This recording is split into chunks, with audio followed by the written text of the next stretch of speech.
سوال پریا میں شامل کرتے ہیں. محمد حامد خان ہے لاہور سے. یہ کہتے ہیں کہ ہمارے ہاں اکثر مرنے کے بعد میت کو سرد خانے میں رکھوا دیا جاتا ہے تاکہ ان کا کوئی بیٹا یا بیٹی آ جائے پھر دفن کریں گے. کیا ایسا کرنا درست ہے؟ خلاف شریعت. خلاف شریعت ہے. شرعی حکم ہے کہ مرنے والا جتنا جلدی ہو سکے اتنا جلدی اسے دفن کر دیا جائے. ٹھیک ہے.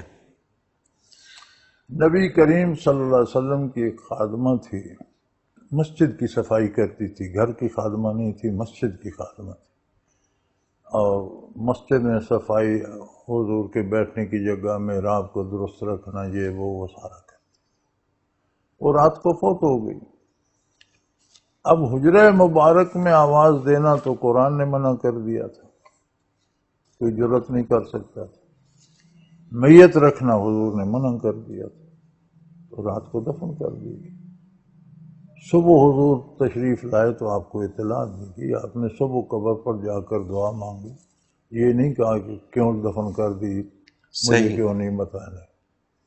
بالکل ٹھیک. حضرت فاطمہ رضی اللہ تعالی عنہ حضور کی صاحبزادی رات کو فوت ہوئی، رات کو دفن کر دی. صحیح.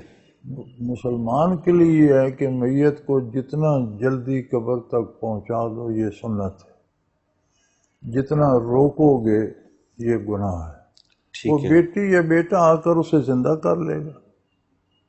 وہ چہرہ اس نے 70-80 سال نہیں دیکھا، مرنے کے بعد دیکھنا ہے. دیکھنا ہے. مرنے کے بعد دیکھے گا تو کیا کر لے گا.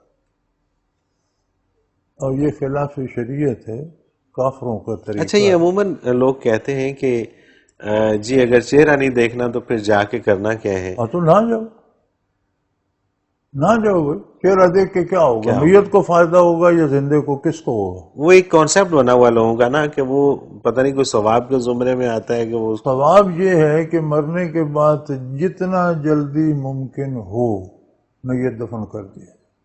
بالکل صحیح ہے. ہمارے ہاں ہماری ساری برادری میں کوئی رات کو مر جائے رات کو دفن کر دے. ٹھیک ہے. کوشش کرتے ہیں جتنا جلدی. اتنی دیر لگتی ہے، ہمارے پہاڑی علاقہ ہے، پتھریلا علاقہ ہے، قبر کھودنے بنانے میں گھنٹہ 1.5-2 گھنٹے لگ جائے، 3 گھنٹے لگ سکتے ہیں.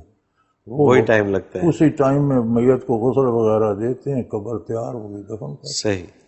رات ہو یا دن، شرعی طریقہ یہی ہے. بالکل ٹھیک. باقی روایات ہیں جی جو جس کا جی چاہے کرتا کرے. بالکل صحیح.